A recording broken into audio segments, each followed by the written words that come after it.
Hello friends, ഇന്ന് ഞാൻ നിങ്ങൾക്ക് പറഞ്ഞു തരാൻ പോകുന്നത് നമ്മൾ ഫയൽ മാനേജർ എന്ന സംഭവം ഉണ്ടല്ലോ. നമ്മൾ സാധാരണ ഫയൽ മാനേജറായിട്ട് യൂസ് ചെയ്യാൻ വേണ്ടിയിട്ട് ആപ്ലിക്കേഷൻ നമ്മൾ പ്ലേ സ്റ്റോറിൽ നിന്ന് ഇൻസ്റ്റാൾ ചെയ്യും. പക്ഷേ അതിനൊന്നും ആവശ്യമില്ല. നമ്മൾ ആൻഡ്രോയിഡ് ഗൂഗിൾ തന്നെ നമുക്ക് പ്രൊവൈഡ് ചെയ്യുന്നൊരു ഒരു ആപ്പുണ്ട്, ഫയൽസ് എന്ന് പറഞ്ഞിട്ടുള്ള ഒരു ആപ്ലിക്കേഷൻ.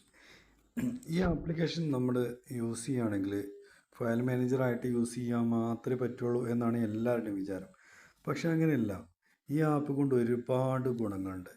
നമ്മൾ പല ആപ്ലിക്കേഷനുകളും ഉപയോഗിച്ച് ചെയ്യുന്ന കാര്യങ്ങൾ ഈ ഒരൊറ്റ ആപ്പ് നമുക്ക് ചെയ്തു തരും. ഈ ഫയൽ ബൈ ഗൂഗിൾ ഇത് നമ്മൾ അധികം പേരുടെ ആൻഡ്രോയിഡ് ഫോണിലും ഉണ്ടാവും ഈ ഒരു ആപ്ലിക്കേഷൻ. ഈ ആപ്ലിക്കേഷൻ ഇല്ലെങ്കിൽ അത് ഇൻസ്റ്റാൾ ചെയ്യുക. ഉള്ളവർ ഇതൊന്ന് അപ്ഡേറ്റ് ചെയ്ത് ലേറ്റസ്റ്റ് ആക്കി വെക്കുക. ഇങ്ങനെ ലേറ്റസ്റ്റ് ആക്കി വെച്ച് കഴിഞ്ഞാൽ നമുക്ക് പുതിയ അപ്ഡേറ്റുകളൊക്കെ കിട്ടും.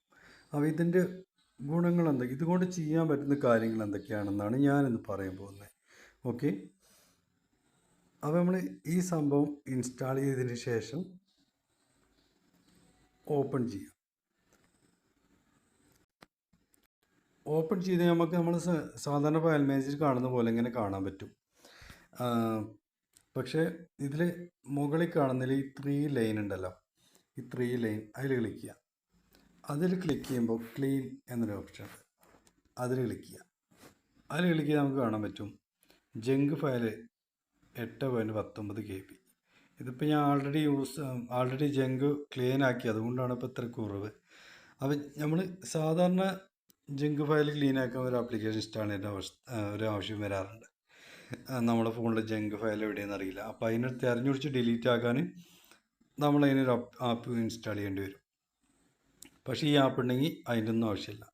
ഈ ആപ്പിൽ തന്നെ നമുക്ക് ഈ ഫയൽ ജങ്കായിട്ടുള്ള ഫയലുകൾ ക്ലീൻ ആക്കാം.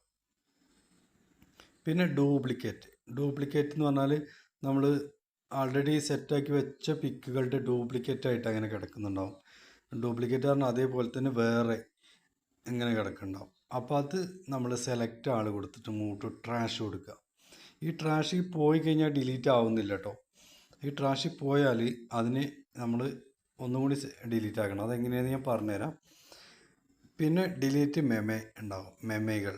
ഇന്ന് പിക്ചറും അല്ല, ഇന്ന് അങ്ങനൊരു ഐറ്റംസുകൾ തീരെ കുറഞ്ഞ കേബികളൊക്കെ ഉള്ള അത് നമ്മൾ ഒഴിവാക്കണം.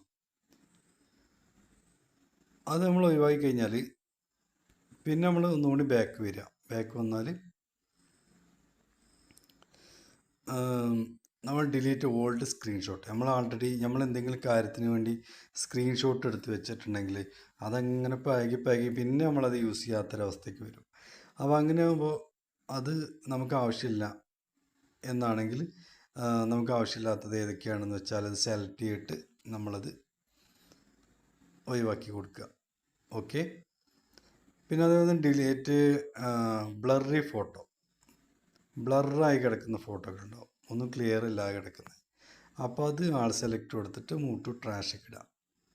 ട്രാഷൊക്കെ ഇട്ട് കഴിഞ്ഞാൽ നമ്മൾ ഡിലീറ്റ് ആവുന്നില്ല, അത് ഞാൻ ഓൾറെഡി പറഞ്ഞു. അപ്പോൾ നമ്മൾ അതേപോലെ ഡിലീറ്റ് അൺയൂസ്ഡ് ആപ്പ്. നമ്മൾ ഉപയോഗിക്കാതെ കിടക്കുന്ന ആപ്ലിക്കേഷൻ ഉണ്ടാവും, നമ്മൾ യൂസ് ചെയ്യാതെ ഇങ്ങനെ കിടക്കുന്ന ആപ്ലിക്കേഷൻസ് ഒരുപാട് മുമ്പ് ഇൻസ്റ്റാൾ ചെയ്ത് അങ്ങനെ കിടക്കുന്ന ആപ്ലിക്കേഷൻസ്. അപ്പോൾ അത് ഏതൊക്കെയാണെന്ന് നോക്കി അത് അൺഇൻസ്റ്റാൾ ചെയ്ത് കളയാം. അപ്പോൾ അങ്ങനെ ഒരുപാട് ഓപ്ഷൻസാണ് ഇതിലുള്ള ഈ ഒരു ആപ്പ് കൊണ്ടുള്ളത്. ഇനി നമ്മൾ ഈ ട്രാഷാക്കിയ സാധനങ്ങളൊക്കെ ഈ ട്രാഷ് ഇതിലിങ്ങനെ കിടക്കുന്നുണ്ടാവും. ഇതിന് ടോട്ടലി ഡിലീറ്റ് ചെയ്യണമെങ്കിൽ ഐറ്റം കൊടുക്കുക, ഡിലീറ്റ് കൊടുക്കുക. എല്ലാം പോയി. ഇപ്പോൾ നമ്മൾ എല്ലാം ഡിലീറ്റ് ആയി പോയിട്ട് നമുക്ക് അത്രയും MB നമ്മൾ ഫയൽ മാനേജറിൽ അത്രയും MB നമുക്ക് ഫ്രീ ആയി കിട്ടും. ഇപ്പം ഞാൻ ആൾറെഡി ചെയ്തുകൊണ്ട് എനിക്ക് 31 MB മാത്രമാണ് കിട്ടിയത്. പിന്നെ ഇതുകൊണ്ടുള്ള ഉപകാരം എന്താണെന്ന് വെച്ചാൽ നമ്മൾ ഒരു ഫോട്ടോ അല്ലെങ്കിൽ ഒരു വീഡിയോ, നമുക്ക് വേണ്ട ഫയലുകളൊക്കെ നമുക്ക് സേഫാക്കി നമ്മൾ ആരും കാണാത്ത വിധത്തിൽ വെക്കണം എന്നുണ്ടെങ്കിൽ നമ്മൾ എന്ത് ചെയ്യും, ഒരു ഹൈഡൻ ആപ്പ് എന്നൊക്കെ പറഞ്ഞിട്ടുള്ള ആപ്ലിക്കേഷൻ ഇൻസ്റ്റാൾ ചെയ്യേണ്ട അവസ്ഥയാണ്. പക്ഷേ ഇതിലത് വേണ്ട. ഇതിൽ സേഫ് ഫോൾഡർ എന്നൊരു ഫോൾഡർ ഉണ്ട്. ഇതിന് നമ്മൾ പാസ്വേഡ് കൊടുക്കുക, എന്നിട്ട് നമുക്ക് അതിലേക്ക് സേഫാക്കി വെക്കാം. പിന്നെ ഉള്ള ഓപ്ഷൻ എന്താണെന്ന് വെച്ചാൽ നമുക്ക് ഏത് ഫയൽ നമുക്ക് ഡോക്യുമെൻറ്റ്സ് സ്കാൻ ചെയ്തിട്ട് ഡോക്യുമെൻറ്റ്സ് ഫയലാക്കി വെക്കാൻ പറ്റും.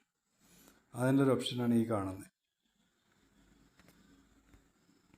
ഏതാ ഇതാ ഈ ഒരു സാധനമില്ല അടിയിൽ, അത് അതിൽ ക്ലിക്ക് ചെയ്താൽ മതി.